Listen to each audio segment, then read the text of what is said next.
Welcome to another In Wheel Time podcast, a 30-minute mini version of the In Wheel Time car show that airs live every Saturday morning, 8 to 11 a.m. Central.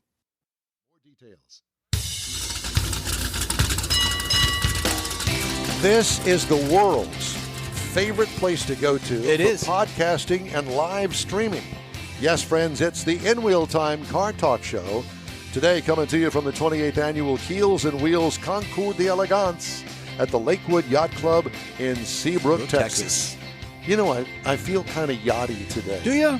I You am. got your little yacht shoes on. I You do, got your deck yeah. shoes? I had You another feel guest from kinda- this year's show. Mars has This Week in Auto History, if we get to it. And I'll take you and get you caught up on the stories making automotive news headlines. Howdy, along with Mike out of this world, Mars. We always need more Jeff Zekin. No. Behind me here is That's Mike. back behind me here is David Ainsley. I'm Don Armstrong. Glad you could join us. Julie Howell That's right. is the membership person with the country club or the Yacht Club. The Yacht Club. Pull that microphone up a little bit closer to your mouth. Are you married to Thurston Howell? I am Lovey.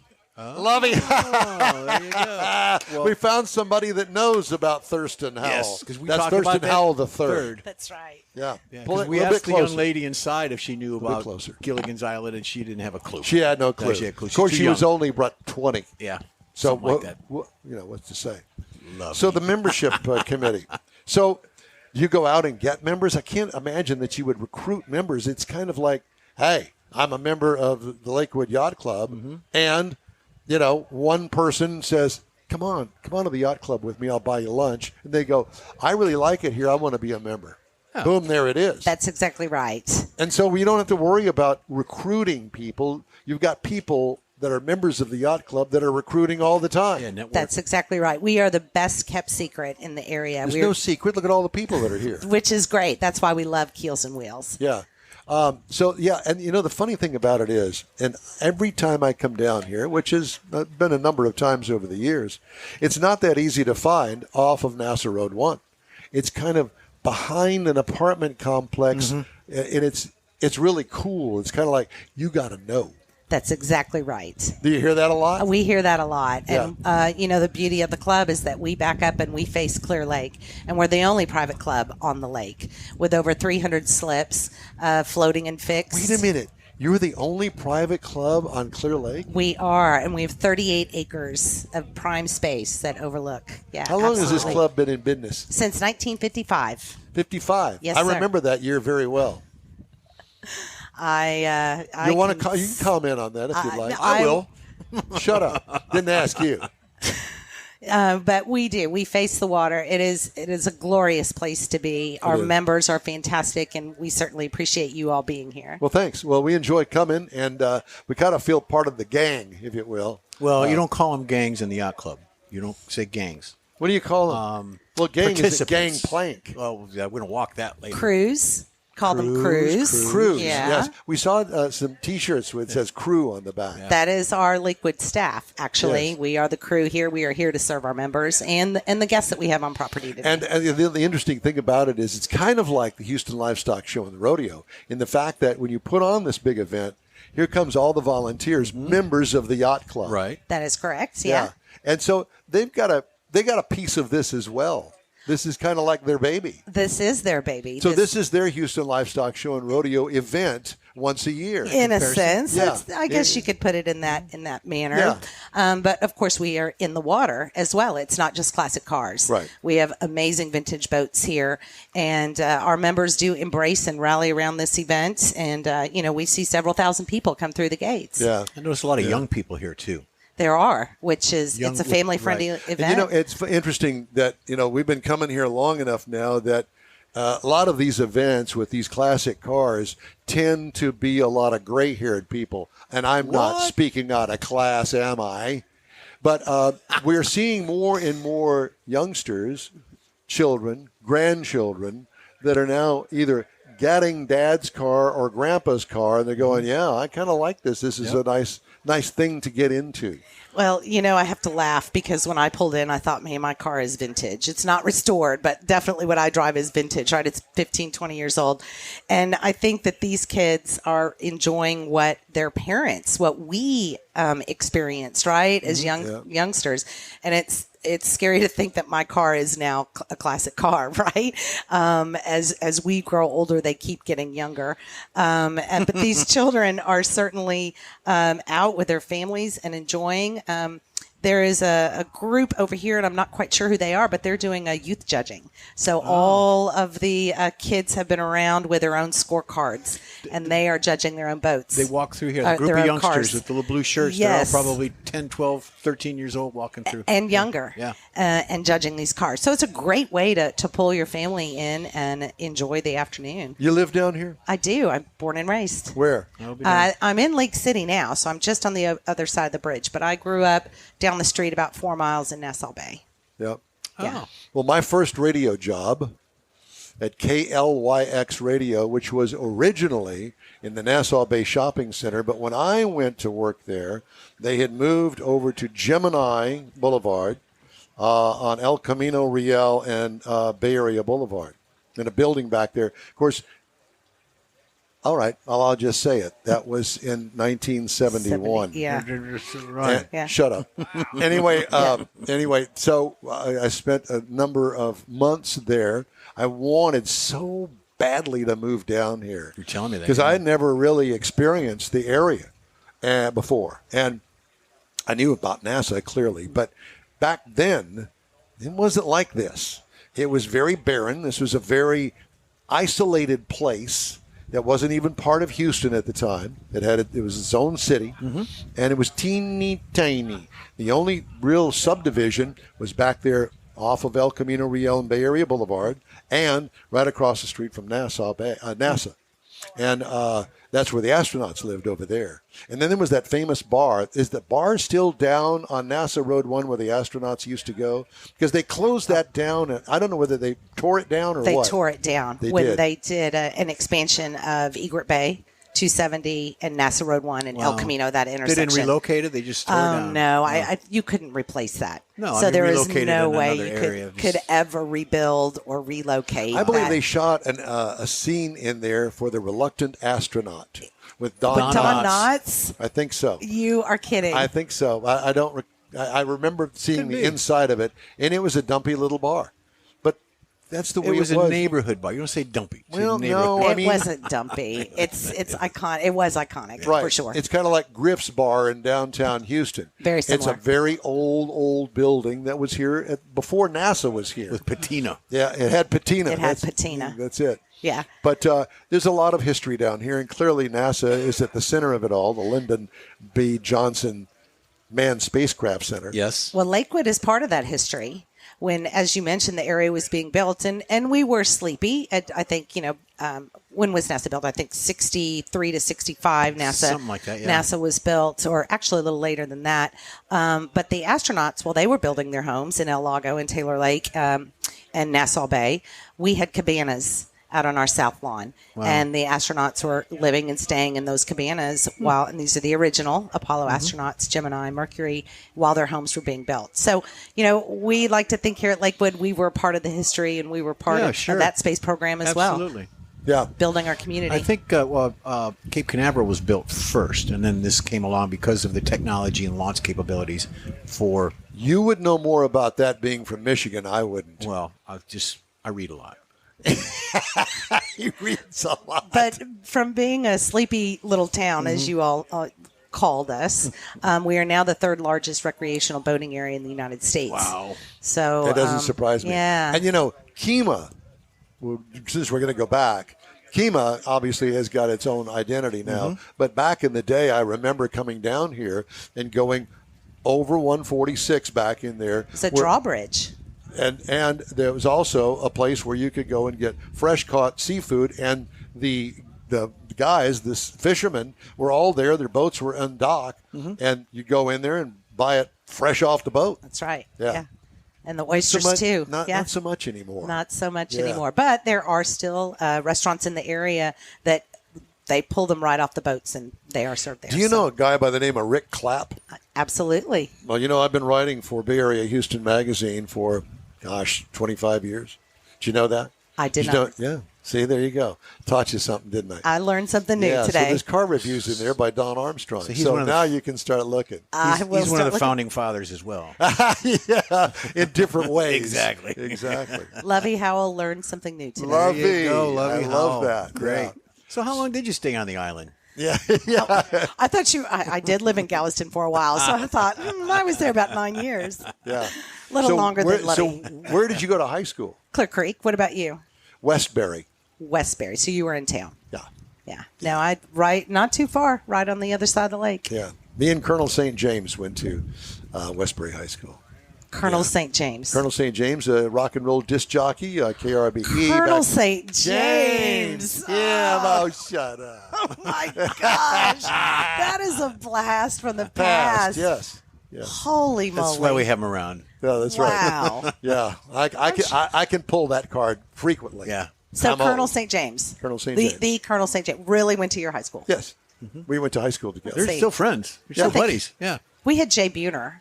I remember him. Jay Buhner was with Seattle Mariners for a long time. Yeah, he and Ken Griffey are still really good friends. But I don't know if anybody other than Jay that we've had that was prominently known in the United States, other than, of course, as we mentioned, the astronauts. Yes, of course.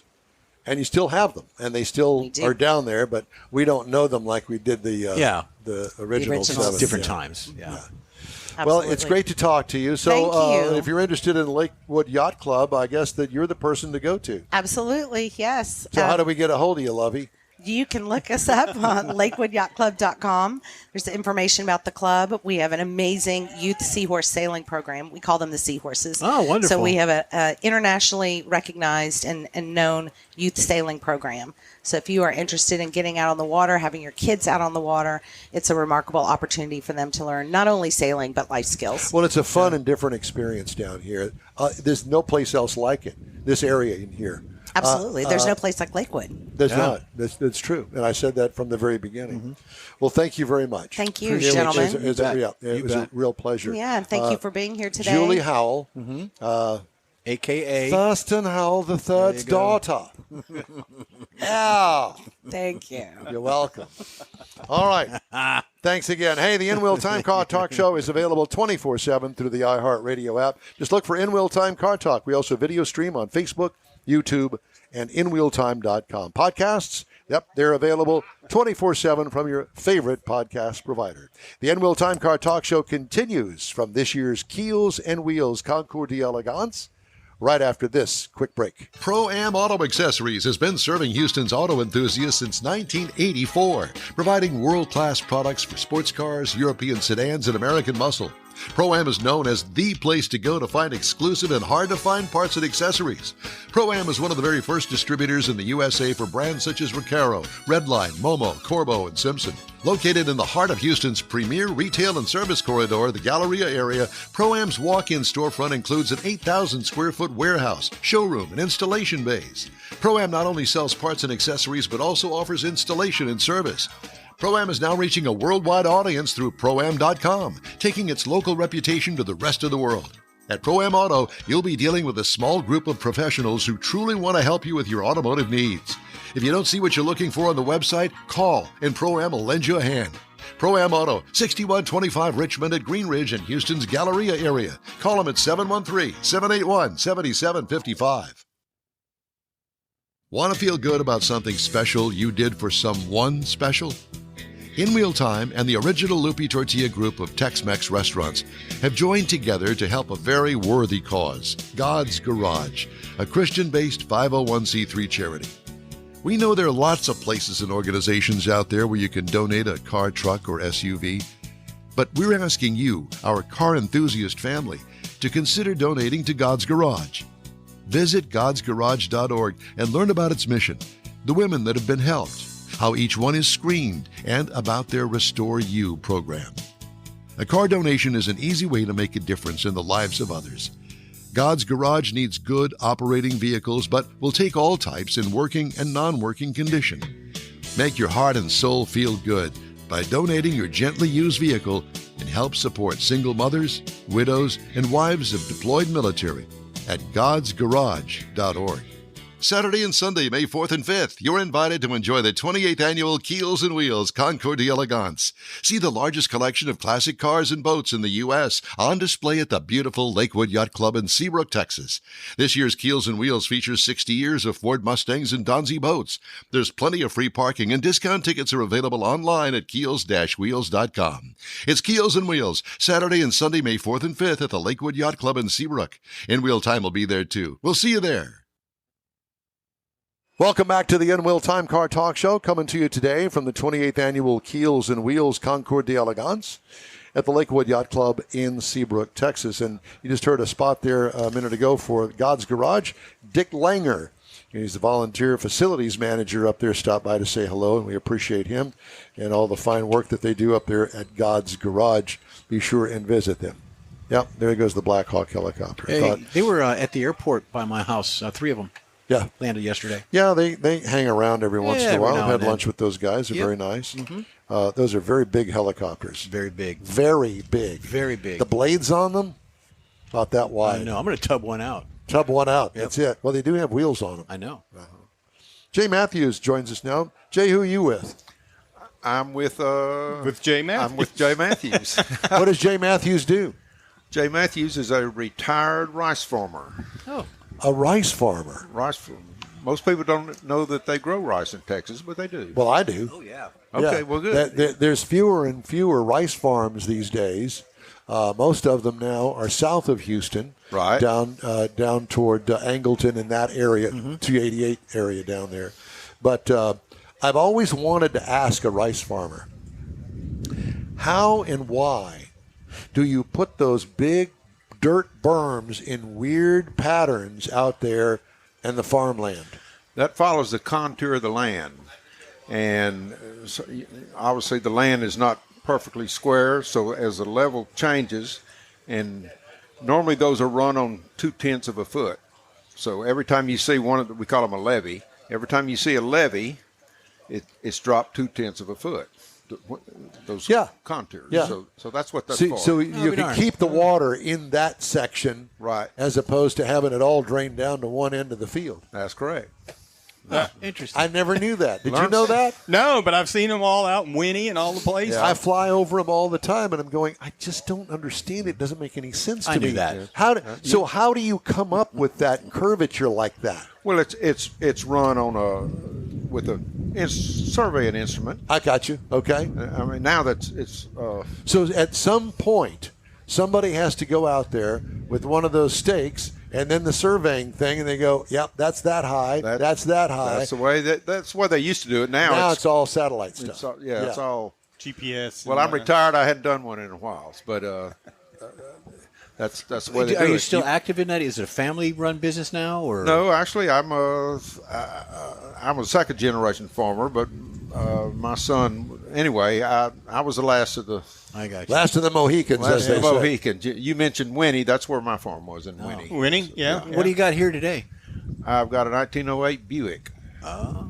Well, as we like to call it in the hood, the Buick. Buick. You got your Buick. In 1908. 1908. When did they start making Buicks? They started making them in 1903. And is this the second gen? Well, David Buick was an engineer, and he was a plumber, and he patented the way to put enamel on cast iron, like for the old bathtubs or commodes or whatever. Yep.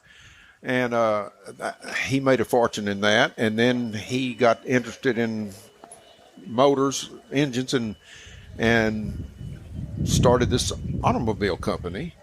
But he was a better inventor than he was a businessman, and after about 2 years, he was out of the company. He made bad investments, and he died broke. Well, whoever took over the company, I guess we'd say he did pretty good. They did pretty good. It was an independent company, and then in 1910, when they formed General Motors, it became the keystone of General Motors. Buick did. Yeah. Buick did. It wasn't Chevy, wasn't Cadillac, none of the other ones. It was Buick. Well, they put Buick, they bought Cadillac, they bought some other companies. Chevrolet didn't exist at that time. And then a guy named William Durant started. Sure. Well, he got overextended and he got kicked out by his board of directors. Right. So then he started the Chevrolet company. Louis Chevrolet was a well-known race driver. He was the A.J. Ford of his day. Right. And so they used his name, and they started the Chevrolet company in the mid-teens. And then in 1915, I believe it was. No, it was a little later. Late teens, I forget the date. Yep. Anyway, Chevrolet bought General Motors. General Motors didn't buy Chevrolet. Chevrolet bought General Motors. He's a Frenchman. Chevrolet was a race car driver overseas. No, I think he was born in France, but he was American. That's what it is. I mean, Okay. he lived in America, and he was raced in. There were 3 Chevrolet brothers, and they all raced. And one of them won the Indy 500, and then died in a car wreck the next year. Wow. Racing. But anyway, and then in 1920. Durant made the same mistakes he'd made earlier, and he got bought out of General Motors again. So he was out of. He controlled General Motors twice, but he ended up. So here's my question to you. Why did you decide to go with a Buick? Of all the makes and models of cars in that era. Well, I've got a number of antique cars, and this Buick happened to come up for sale, and I liked what I saw, so I bought it. And, What other cars do you have? Well, I've got a 1910 Stanley Steamer that I've had here at Keels my Wheels God. before. Yes, I've seen it. And I've got a 1910 Rio. I don't know if y'all REO. Yeah. remember the Ransom Olds. His last name was OLDS. Started at Oldsmobile, and in 1904 he had a falling out with his board of directors, so he left Oldsmobile. And There's a lot of divorce in your story. yeah. But so in 1905, he decided to start a new car company, but he couldn't use the name Olds or Oldsmobile because it was incorporated in the other company. Yeah. So he used his initials, REO. So that's where Rios came from. And they made, they quit making passenger cars in the mid-30s, but they continued to make trucks. And you may Fire trucks. Well, and you may remember Diamond Rio. Yes. Right. They made them up into the 70s. They merged with the Diamond Truck Company. And in the 20s, their trucks were called the Speed Wagons, and that's REO Speed Wagons. That's where if you go The rock and roll band. Yeah, I remember. If you go online, I'm old like you are, Yeah. so I know I got it. if you go online to look for Rio parts, all you're going to find is REO Speedwagon band records and this, T-shirts and whatnot. yeah, whatnot. But anyway, and I've got a number of other cars, but But are they all in the early 1900s? No, it's in a kind of eclectic set. I've got a 1917 Chevrolet and a 1925 Veely. V is in Victor. Veely. Willard Veely was John Deere's grandson, and they made these cars in Moline, Illinois, same place they make John Deere's today, but it was a separate entity, and they made them from 1909 to 1929. They're kind of rare because in the 20s, when they were making literally 1 million Model Ts a year, they were making maybe 3,000 of these a year. And in the Veely Club, I think there's 230 known Veelys in the world. Wow. So, Wow.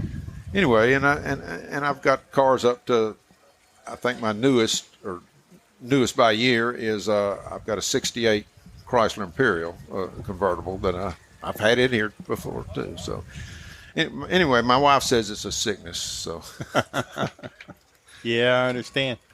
Okay, so I have to ask you. You've got this one car on display here. That's it, just one. this year, yes. Yeah. Well, it's a pleasure to talk to you. Well, I enjoyed being talked to. Do you live in the area? I live in Belleville. Okay. Which is, Sure. I guess everybody's familiar with Belleville. Of course. From Houston. Yeah. Did you move there for a reason? I did. My wife and I decided to get married, and she lived in Austin, and I lived in Winnie, and it was kind of this is 20 years ago when I retired and from farming, and it was kind of halfway in between, so we Compromise. compromised. She was like 40 years lesser. She's clearly a lot younger than you are. Well, actually, The answer to that is yes, Don, she is. Yes, Don, she is. Actually, this is interesting. We went from second grade on through high school together. Oh, be darn.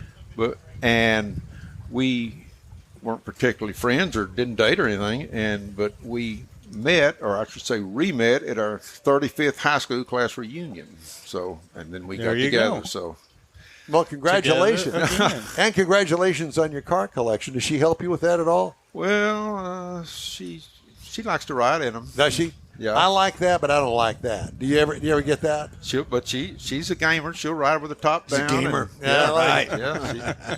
Your daily driver is what? My daily driver is a Lincoln SUV.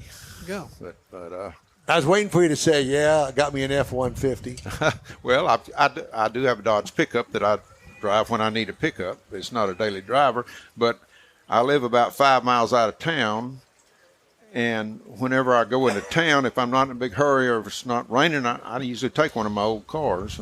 I'm well known around town, maybe not And by name. now you're known worldwide. but worldwide. Yep. Just There like you the have wide it. world of sports. That's There you us. go. There you go. Jay Matthews, it's a pleasure. Thank you, Well, sir. I enjoyed it. Thank you. We did too. Thank you very much. Thank you. The In-Wheel Time Car Talk Show coming to you today from Keels Wheels, the 28th annual.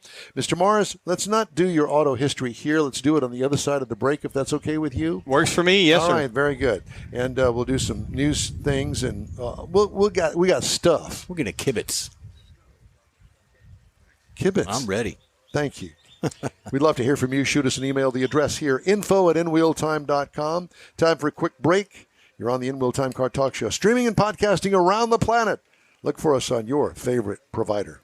The original group of Loopy Tortilla restaurants will have you telling your family and friends just what the original recipes mean when it comes to the best fajitas in Southeast Texas.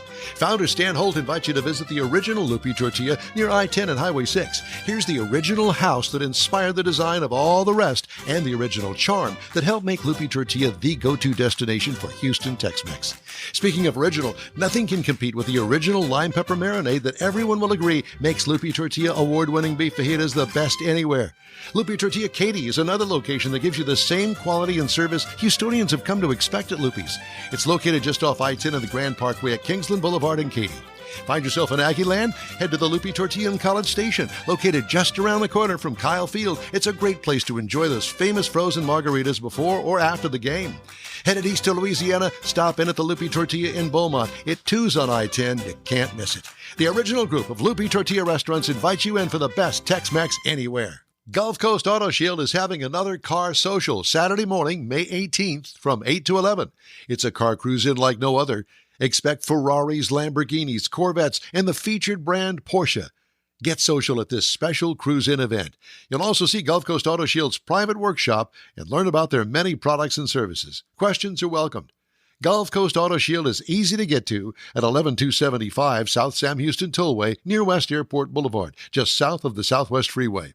The Car Social featuring Porsche takes place Saturday morning, May 18th from 8 to 11. Tell your friends, and no matter what car you have, bring it and enjoy this rare opportunity to see some of Houston's finest rides. In-Wheel Time will bring its Car Talk show there too, so join us for another Car Social at Gulf Coast Auto Shield, Saturday morning, May 18th, 8 to 11 at 11275 South Sam Houston Tollway, just south of the Southwest Freeway. Visit gcautoshield.com to see the show flyer for more details. That's it for this podcast episode of the In-Wheel Time Car Show. I'm Don Armstrong, inviting you to join us for our live show every Saturday morning, 8 to 11 a.m. Central on Facebook, YouTube, Twitch, and our InWheelTime.com website. Podcasts are available on Apple Podcasts, Spotify, Stitcher, iHeart Podcast, Podcast Addict, TuneIn, Pandora, and Amazon Music. Keep listening, and we'll see you soon.